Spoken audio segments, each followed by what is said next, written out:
La ciudad de Corinto era una ciudad, ¿qué cree usted? Muy parecida a Seattle. No tan solo a Seattle, Corinto era una ciudad muy parecida a los United States. Corinto era una ciudad muy liberal, igual que Estados Unidos. Corinto era una ciudad que amaba los debates retóricos como Estados Unidos. Corinto era una ciudad que alababa y celebraba la depravación como Estados Unidos. En el templo de la diosa Artemisa en Corinto incluso se practicaba la prostitución religiosa, que eran sacerdotisas que estaban especialmente asignadas para que los hombres de Corinto fueran a tener intimidad con ellas. La verdad es que entre Corinto y el mundo actual que estamos viviendo no se ve mucha diferencia. Hoy en día, en nombre de la diversidad y la inclusión, se le da la razón a cualquier locura que una mente humana puede sacar a la luz, hasta el punto que la autopercepción se ha legalizado, empoderando el sentir de una persona por sobre lo que es la realidad que todos nos damos cuenta. Al igual que el pensamiento filosófico en Corinto, hoy nadie tiene la verdad absoluta, llegando a creer que todas las religiones son simplemente un abanico de expresiones que no expresan ninguna realidad absoluta, y ni hablar de la parte moral. Quizás hoy en día no hay templos a la diosa Artemisa, pero hoy en día aquí, incluso en la ciudad de Woodinville, se encontraba una granja donde se practicaba la zoofilia, que es tener intimidad con animales. No se hable del partido político suizo que está tratando de puchar en el Congreso el derecho de las personas a tener intimidad con los cadáveres después de que mueren. Hoy en día da miedo mandar a los hijos a los colegios públicos, porque el sistema público está llegando a pensar que ellos son los pastores de los niños. El sistema público de educación cree que ellos son los rabí de los niños judíos. Y el sistema público llega a creer que ellos son los imanes de los niños musulmanes. Pero no se debe olvidar que es la iglesia la que mantiene los principios inamovibles en la sociedad cristiana. La moral y la ética fue interpretada por Dios desde el Antiguo Testamento al pueblo de Israel, al separarlos de todos los otros pueblos y entregarles reglas morales, éticas y de servicio al Señor también. Ninguna autoridad humana puede reemplazar las enseñanzas de Jesús, quien es el creador de todos y de todo y el salvador de algunos. La ciudad de Corinto se sentía muy empoderada, y esa palabra está muy de moda, el empoderamiento. Y se sentía empoderada porque era parte del imperio romano, y la cultura greco-romana la apoyaba mucho. La cultura helenística, que es basarse en las enseñanzas filosóficas. Ahora, todo esto nos lleva a una pregunta en la cual baso mi mensaje. Si el apóstol Pablo tuviera que predicar aquí en la ciudad de Seattle, si el apóstol Pablo tuviera un viaje misionero a Estados Unidos, ¿cómo les predicaría? La respuesta es bien sencilla. Les predicaría igual como les predicó a los corintios. Por esa razón quisiera que analizáramos los puntos centrales del mensaje de Pablo a los corintios. Y lo primero es la unidad. Pero no cualquier unidad, sino es la unidad en Cristo. Fíjese que Pablo, al ver el estado intelectual y la liberalidad de la ciudad, a pesar de ver todos los problemas morales y éticos, a pesar de ver que el hombre le hacía un culto al conocimiento y a la palabra, la retórica, Pablo no decidió dentro de la iglesia ponerse a hablar de lo que veía afuera, sino que lo primero que hizo en el capítulo 1 es confrontar a la iglesia por lo que estaba pasando dentro de la iglesia. Y ese era un problema de unidad. 1 Corintios 1:10 dice: os ruego pues, hermanos, por el nombre de nuestro Señor Jesucristo, que habléis todos una misma cosa y que no haya entre vosotros divisiones, sino que estéis perfectamente unidos en una misma mente y en un mismo parecer. Porque he sido informado de vosotros, hermanos míos, por los de Cloé, que hay entre vosotros contiendas. Quiero decir que cada uno de vosotros dice: yo soy de Pablo, y yo de Apolos, y yo de Cefas, y yo de Cristo. ¿Acaso está dividido Cristo? ¿Fue crucificado Pablo por vosotros? ¿O fuisteis bautizados en el nombre de Pablo? En el primer capítulo de la carta a los Corintios, vemos que lo que Pablo, el apóstol Pablo, decide enfatizar es un problema que ve dentro de la iglesia y no los miles de problemas que se veían en una ciudad tan liberal. No comenzó hablando de lo terrible que estaban las cosas afuera en la ciudad de Corinto. No comenzó hablando de la liberalidad insoportable y de lo depravado que está el mundo, ¿no? No comenzó hablando del orgullo humano que solamente se basaba en valorar a las personas que tenían la capacidad de filosofar. Sino que comenzó hablando del gran problema que veía dentro de la iglesia en la ciudad de Corinto. Porque él se dio cuenta que si se quiere cambiar una sociedad, lo primero que se tiene que hacer es arreglar una iglesia que está cojeando. La iglesia estaba dividida y debía unirse si es que realmente quería ser iglesia de Cristo. Pablo menciona que la iglesia de Corinto estaba dividida en cuanto a sus lealtades. Algunos decían: yo soy de Apolo, yo soy de Cefas, yo soy de Pablo, yo soy de Cristo. Y es ahí mismo donde Pablo recalca que eso no puede ser, que eso no es unidad. Eso no es estar en una misma mente y en un mismo propósito o en un mismo espíritu. Y esa mente y propósito y ese mismo espíritu debe ser dentro de la iglesia solamente la mente de Cristo. Yo me pregunto, ¿será que hoy en día ya no ocurre eso? Quizás alguno va a decir: pero pastor, ya no hay grupitos de Apolo, ya no hay grupitos de Cefas, ya no hay grupitos de Pablo. Eso ya no se da. Y yo le diría: ¿really? Algunos llegan a decir hoy en día: yo soy un cristiano de tendencia bautista, y me respetan. Otro dice: yo soy un cristiano de tendencia pentecostal, y me van a respetar. Otros dicen: yo soy un cristiano asambleísta, formado y de hueso colorado. Otro dice: yo soy un cristiano conservador. Excuse me, por favor. Otro dice: yo soy un cristiano carismático, y se manda un salto dentro de la iglesia. Otro dice: yo soy un cristiano republicano. Y el de al lado del frente dice: y yo soy un cristiano demócrata. Y el que está detrás dice: yo soy un cristiano libertario. Y el otro dice: yo soy un cristiano moderado. Y el otro dice: yo soy un cristiano salvo, siempre salvo. Y el otro dice: yo soy un cristiano que no creo en el rapto. Y otro dice: yo soy un cristiano que no cree en la interpretación dispensacionalista. Y así tenemos una iglesia supuestamente unida. Hello. Algunos dicen: la iglesia es una organización con el fin de ayudar a los necesitados. Otros dicen: no, mi hermano, la iglesia es el cuerpo de Cristo dedicado a las cosas espirituales. Por eso hoy en día resuenan con tanta frescura las palabras del apóstol Pablo que acabamos de leer.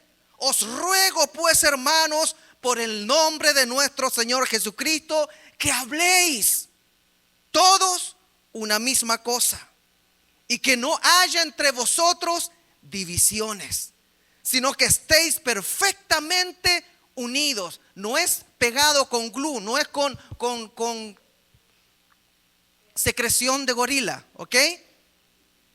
Es con una unidad, perfectamente unidos en una misma mente y en un mismo parecer. Es interesante que Pablo, aunque estaba en una ciudad muy liberal, una ciudad muy egocéntrica, una ciudad muy autoritaria, donde ellos pensaban que eran la autoridad máxima en todo lo que ellos sabían. Eran los sabiondos. Aunque estaba en una ciudad que se creía muy empoderada porque era parte del imperio romano y tenía lo mejor de lo mejor, era la creme de la creme. Tenían el poder y la autoridad del imperio romano y tenían la filosofía y el conocimiento de Grecia. Qué combinación más poderosa, qué combinación más empoderada, ser greco-romanos, ser helenistas. Aún así, Pablo predicaba algo contrario a eso.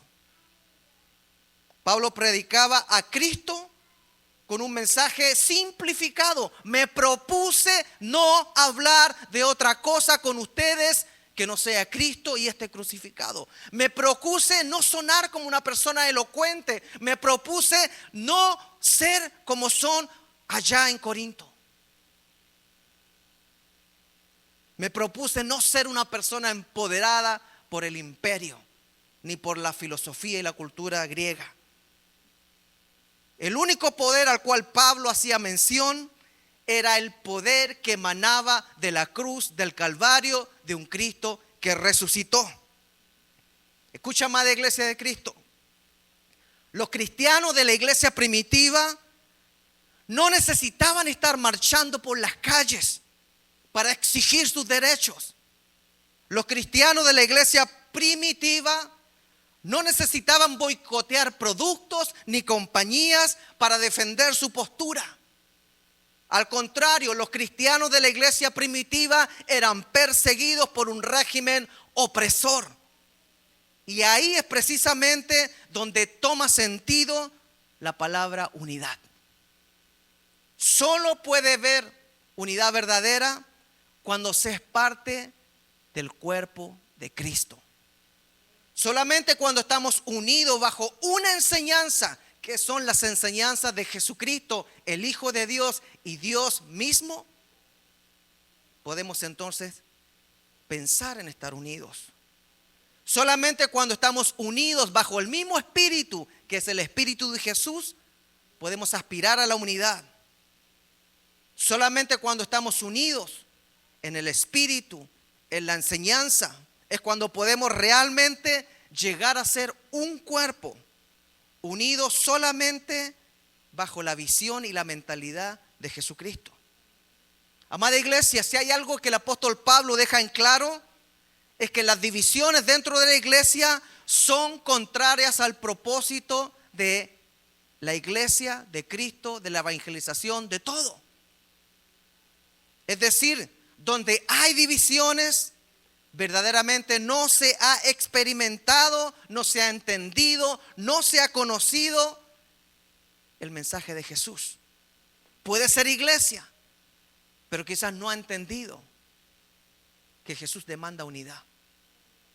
Prueba de esto es que muchos cristianos memorizaban la Biblia, pero les incomodaba practicarla.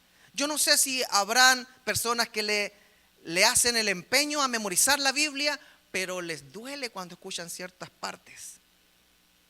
Les incomoda. Eso es lo que estaba sucediendo en la iglesia de Corinto. Había mucha palabra, mucho espíritu, pero poca práctica.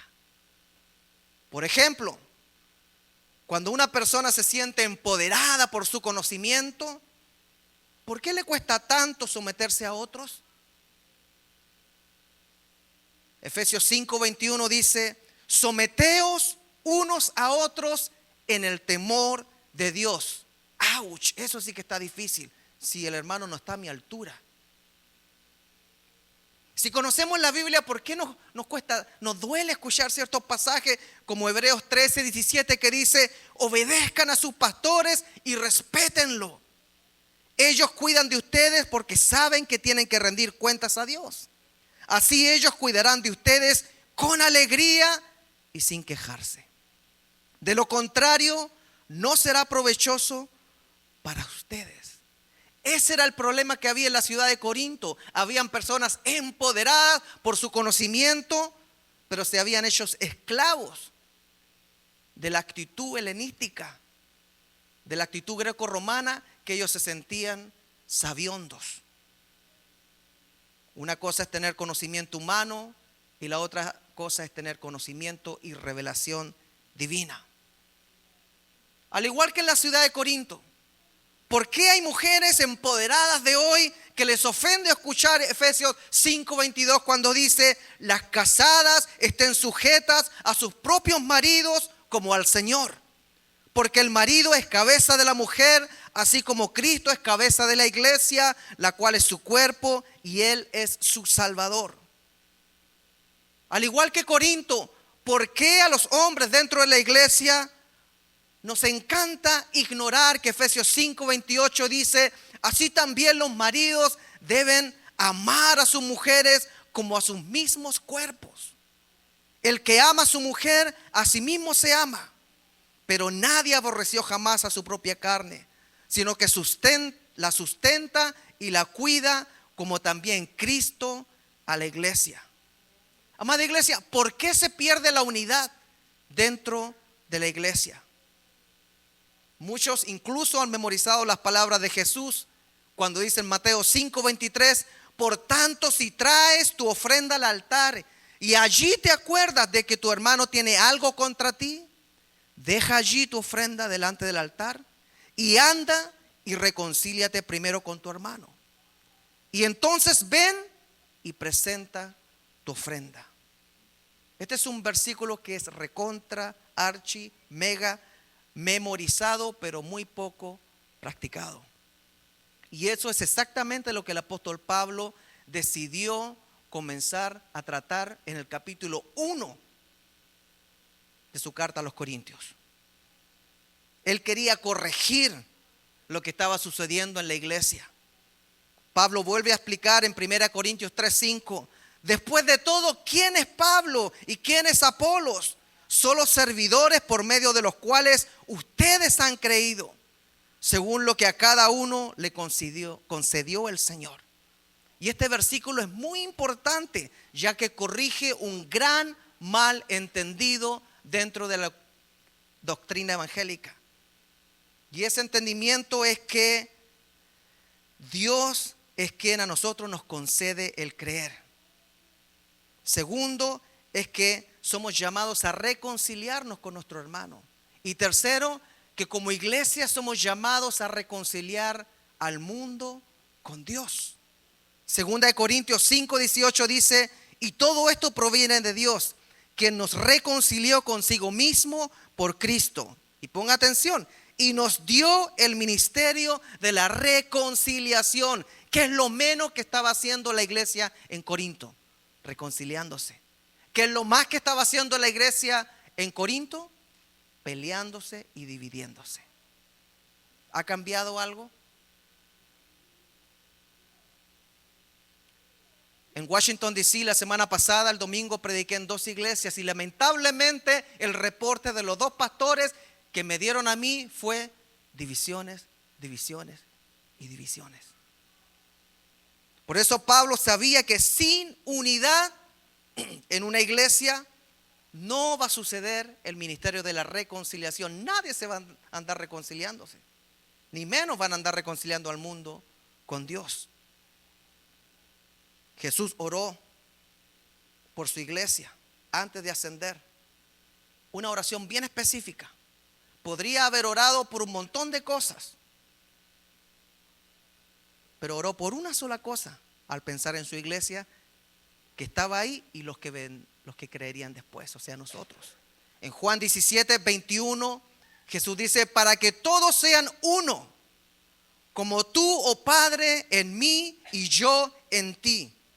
Ponga atención, iglesia, que también ellos sean uno, pero en nosotros, para que el mundo crea que tú me enviaste. No es uno siendo una iglesia salvadoreña, no es uno siendo todos mexicanos, no es uno siendo todos demócratas, no es uno siendo todos republicanos, no es uno siendo todos conservadores, no es uno siendo todos liberales, es uno en Cristo como en Dios.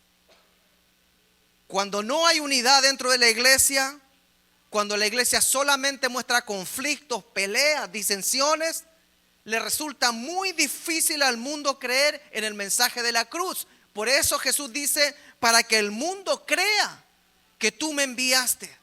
¿Cuál es el problema que tiene el mundo hoy en día? Tienen un montón de problemas, ya lo dijimos, igual que Corinto, igual que Seattle, igual que Estados Unidos. Pero el problema más grande que puede tener el mundo es ver una iglesia dividida, porque entonces no pueden creer. Por eso Jesús dice que sean como tú y yo somos, unidos. ¿Para qué? Entonces, como consecuencia de su unidad, el mundo crea que tú me enviaste. En otras palabras, cuando el mundo ve una iglesia desunida, no cree el mensaje de Jesucristo. Amada iglesia, si queremos ser una iglesia que reconcilia al mundo con Dios, entonces debemos ser una iglesia unida que adora colectivamente al Señor y es visible. Si queremos reconciliar al mundo con Dios, entonces debemos ser una iglesia unida que escucha la palabra juntos, como ahora lo están haciendo. Si queremos ser una iglesia que reconcilia al mundo con Dios, entonces debemos ser una iglesia unida que ora juntos cada vez que se reúnen. Si queremos ser una iglesia que reconcilia al mundo con Dios, entonces debemos ser una iglesia que se compromete con la obra. Si queremos realmente reconciliar al mundo con Dios, entonces debemos ser una iglesia que no habla mal de su hermano ni de su hermana. Si realmente queremos ver al mundo reconciliándose con Dios, entonces debemos ser una iglesia que no habla mal de sus pastores ni de sus líderes. Si queremos reconciliar al mundo con Dios, entonces debemos ser una iglesia que apoye y comparta la visión pastoral de esa iglesia. Si queremos ser una iglesia unida que proyecta esa unidad al mundo para que éste se reconcilie con Dios, entonces debemos ser una iglesia que anhela y busca y trabaja por el bienestar de sus niños. Si queremos ser una iglesia unida que proyecta al mundo reconciliación, entonces debemos ser una iglesia que apoya a sus jóvenes, pase lo que pasen y estén atravesando por sea cual sea lo que están atravesando. Si queremos ser una iglesia que reconcilia al mundo con Dios, entonces debemos ser una iglesia que trabaja y apoya los diferentes ministerios de la iglesia. Eso es lo que no vio Pablo, unidad. Y eso es lo que se necesita en medio de una ciudad como Corinto. Eso es lo que se necesita en medio de una sociedad como la de Seattle, de Washington y de Estados Unidos. Unidad de su iglesia para que el mundo crea que Dios envió a Jesucristo a reconciliarlo mientras estén vivos. Esa es la forma en que la iglesia debe mostrar unidad. Escucha esto, amada iglesia. Grábese esto en su mente. La unidad es atractiva. La unidad atrae a las personas. Por eso Jesús mismo dijo que también ellos sean uno en nosotros para que el mundo crea que tú me enviaste. Pero lamentablemente los pleitos, los conflictos, las diferencias irreconciliables, las divisiones dentro de la iglesia siempre terminan alejando a las personas del mensaje de la cruz. Muchos conocen también el Salmo 133:1 y yo creo que hasta de memoria se lo saben, que lo pueden leer conmigo. Mirad cuán bueno y cuán delicioso es habitar los hermanos juntos en armonía. Pero yo suelo decir algo diferente. Lo que se ve en la iglesia actual es el antónimo. Mirad cuán malo y cuán amargo es habitar los hermanos juntos en desarmonía. Eso es lo que vio el apóstol Pablo en Corinto. Se lo voy a repetir. Pablo miró a la iglesia de Corinto y en vez de ver la diferencia de lo que estaba sucediendo afuera, una ciudad liberal, una ciudad ególatra, lo que vio dentro de la iglesia fue esto. Mirad cuán malo y amargo es habitar los hermanos juntos en desarmonía. De acuerdo con las palabras de Jesús mismo, la iglesia unida jamás será vencida. Pero no lo dijo en un tono socialista, sino que él dijo en Mateo 16:18, ni las puertas del Hades prevalecerán contra la iglesia. Eso es una afirmación que cuando hay unidad en Cristo, que cuando hay unidad en una mente, en un corazón, en un Cristo resucitado que está sentado a la diestra del Padre, intercediendo por su iglesia y siendo guiada por el Espíritu Santo, entonces una iglesia unida jamás será vencida ni por las puertas del Hades. ¿Cuántos le pueden dar un aplauso al Señor por eso?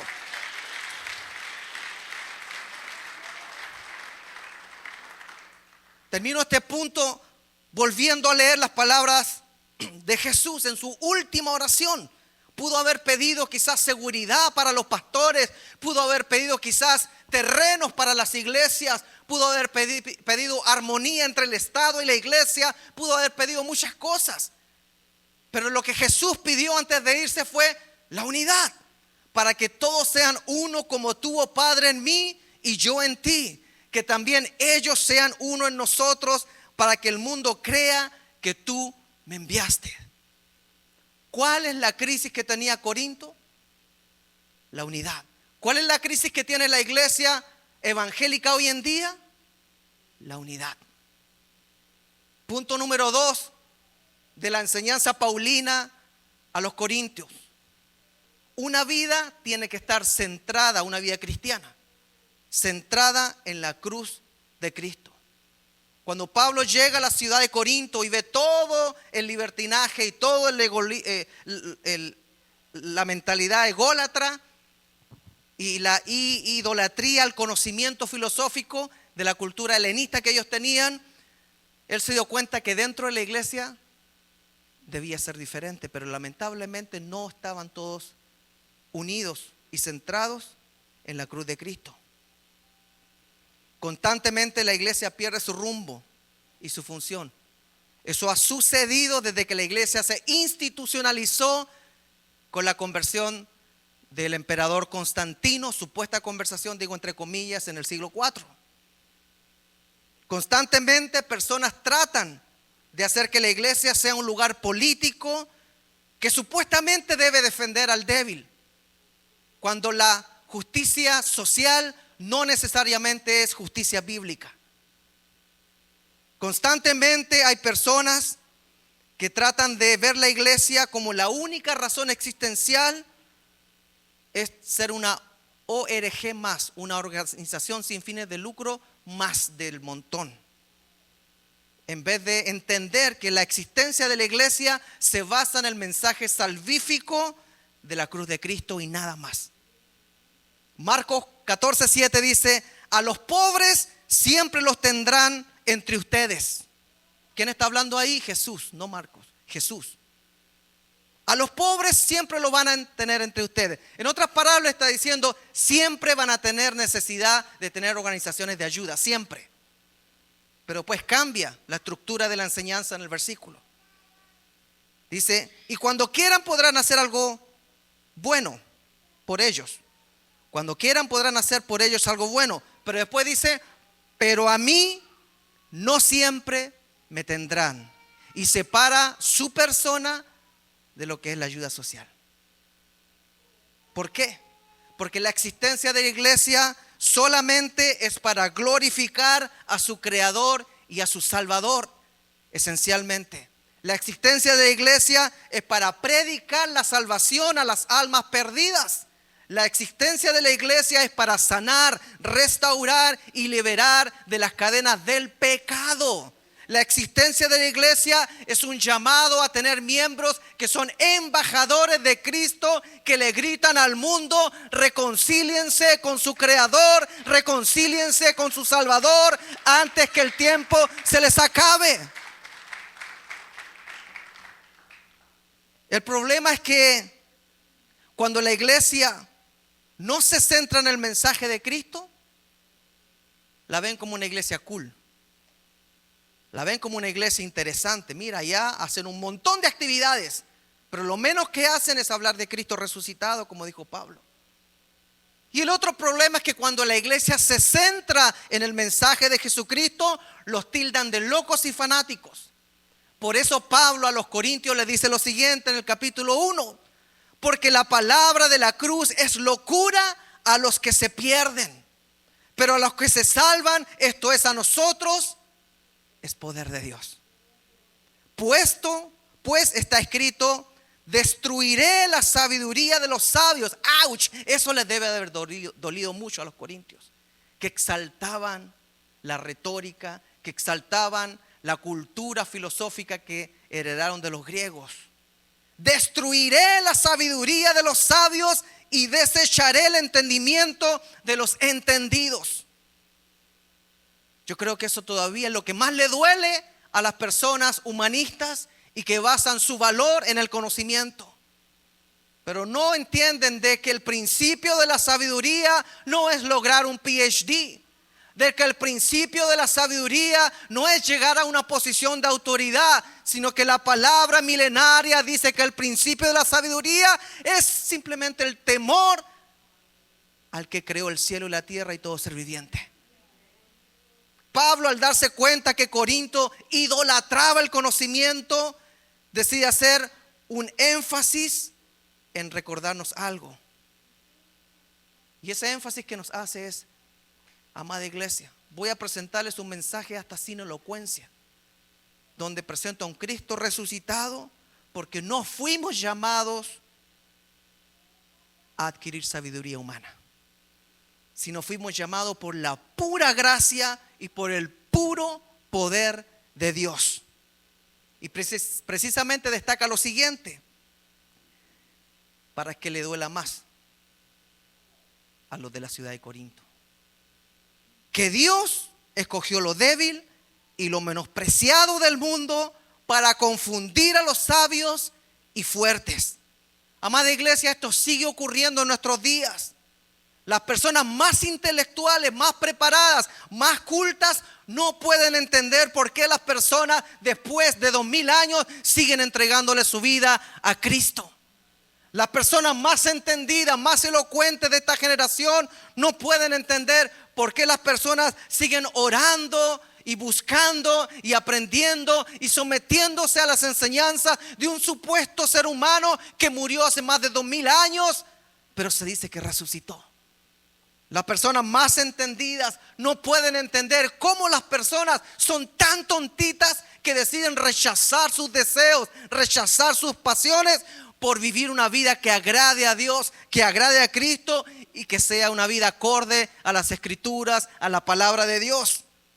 A eso Pablo, el apóstol Pablo, se refería en el primer capítulo: porque la palabra de la cruz es locura a los que se pierden, pero a los que se salvan, esto es a nosotros, es poder de Dios. Pues está escrito: destruiré la sabiduría de los sabios y desecharé el entendimiento de los entendidos. Escucha esto, amada iglesia. Una iglesia puede empoderarse de formas humanas, y hay muchas iglesias que se han empoderado humanamente. Tienen líderes con gran conocimiento académico, religioso. Tienen iglesias con un poder económico y unas finanzas que da hasta envidia. Tienen iglesias donde pueden hacer actividades y traen incluso a Frank Sinatra, aunque ya murió. Lo resucitan. Traen al mero mero. Y uno dice: wow. Tienen iglesias en las cuales pueden hacer actividades sociales que dejan a todos con la boca abierta, y el alcalde de la ciudad dice: wow. Pero no podemos ignorar que el empoderamiento humano de una iglesia no necesariamente significa y refleja el poder de Dios. Pablo le habla a los corintios, le dice: el poder de Dios es esencial, y este se manifiesta cuando se centran en el mensaje de la cruz. Y eso significa entrega, eso significa consagración, y eso significa cambio en la forma de vivir. Y eso no lo querían hacer los corintios. Jesús enseñó en Mateo 7, hablando de cómo reconocer los que realmente son parte del cuerpo de Cristo. Todo buen árbol da buenos frutos, pero el árbol malo da frutos malos. No puede el buen árbol dar malos frutos, ni el árbol malo dar frutos buenos. Todo árbol que no da buen fruto es cortado y echado en el fuego. Así que, aquí ven la frase que todos conocemos: por sus frutos los conoceréis. Si la palabra dice por sus frutos lo conoceréis, la pregunta obvia sería: ¿cuáles son los frutos? ¿De qué frutos habla? Y afortunadamente la palabra es muy clara y está hecho para que todos la entendamos. Los frutos los describe en Gálatas 5:22, cuando dice: mas el fruto del Espíritu es amor, gozo, paz, paciencia, benignidad, bondad, fe, mansedumbre, templanza. Contra tales cosas no hay ley. Pero los que son de Cristo han crucificado la carne con sus pasiones y deseos. Si vivimos por el Espíritu, andemos también por el Espíritu. ¿Qué sucedía en la iglesia de Corinto? Estaba la escoba afuera. Libertinaje, empoderamiento de los hombres, yendo al templo de la diosa Artemisa, lo pasaban bomba a esos hombres religiosos. Había un empoderamiento en la retórica, en la filosofía. Ellos eran lo máximo, la cúspide del mundo. El imperio romano estaba en la montaña más alta de la historia humana. Y Pablo les dice algo muy interesante. Dentro de la iglesia, lo que yo veo en el capítulo 1, lo primero que les tengo que decir: ustedes no están unidos. Ustedes no son el cuerpo de Cristo. Y peor, lo que veo es que ustedes no han entendido que una iglesia tiene que centrarse en una sola cosa y nada más, que es en Cristo resucitado, Cristo intercediendo al Padre por nosotros y Cristo presente en la tierra a través del Espíritu Santo que guía, exhorta, confronta a la iglesia. Yo quisiera terminar estos 2 puntos. Vamos a seguir el próximo domingo buscando esas características de la iglesia de Corinto a la iglesia de Estados Unidos. Pero quiero hacerle la siguiente pregunta. Si a usted le preguntara al mundo, como dice Jesús, para que el mundo crea, ¿usted se congrega en una iglesia unida? ¿O usted se congrega en una iglesia llena de problemas? Porque si está llena de problemas, no me invite a su iglesia. ¿Qué le diría a usted? La iglesia no es un lugar para venirse a hacer amigos. A los hermanos en Cristo uno no los escoge. La sangre de Cristo los une, pero a los amigos los escoge uno. La iglesia no es un lugar para venir a hacer grupos. Vimos que lo primero que atacó el apóstol Pablo eran los grupos que se hacían. Y uno puede decir: bueno, es que mi grupo en realidad es bueno. Trate de que realmente sea bueno. Porque quizás lo que se necesita hoy en día es que Pablo se pare al frente, representado por un pastor chiquito chileno, diciendo lo mismo que le dijo a los corintios: no están unidos. Puede estar quedando la escoba afuera, se puede estar quemando el mundo en sus pecados, en sus transgresiones, pero yo pensaba que dentro de la iglesia iba a haber algo diferente y me doy cuenta que no hay unidad y que más encima no han entendido que la iglesia no es un lugar donde se viene a practicar lo que se puede practicar en cualquier otra parte. La iglesia no es un club social. Si la iglesia pierde la capacidad de andar jugando fútbol, de andar teniendo café, de andar teniendo actividades, la iglesia sigue siendo iglesia mientras se predica el mensaje de Cristo. Si la iglesia pierde la capacidad de hacer conciertos con grandes personajes en el mundo musical, o traer a grandes y famosos expositores, la iglesia sigue siendo iglesia como la iglesia primitiva, donde no habían invitados especiales, pagados, con sumas tratofitantes. ¿Qué es lo que necesita la iglesia para ser iglesia?